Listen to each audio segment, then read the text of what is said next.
श्रीमद् भागवत गीता के अध्याय 9 के श्लोक 8 में भगवान कहते हैं कि प्रकृतिं स्वामवाष्टभ्य विसृजामि पुनः पुनः भूतग्राममिमं कृष्णं वशं प्रकृतेर्वशात्।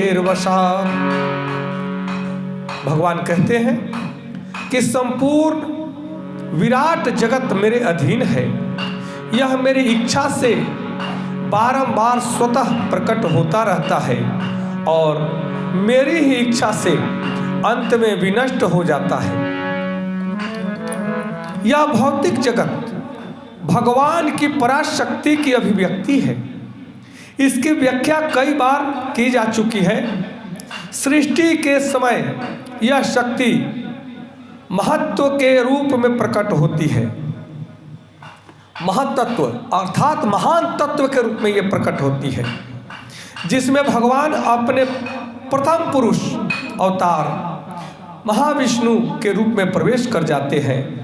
वे कारणार्णव में शयन करते रहते हैं और अपने श्वास से असंख्य ब्रह्मांड निकालते हैं और इन ब्रह्मांडों में से हर एक में वे गर्भोदय काशाई विष्णु के रूप में प्रवेश करते हैं। इस प्रकार प्रत्येक ब्रह्मांड की सृष्टि होती है। वे इससे भी आगे अपने आप को क्षीरोद कषाई विष्णु के रूप में प्रकट करते हैं और यह विष्णु प्रत्येक वस्तु में, यहाँ तक कि प्रत्येक अणु में प्रवेश कर जाते हैं। इसी तथ्य की व्याख्या यहाँ की गई है।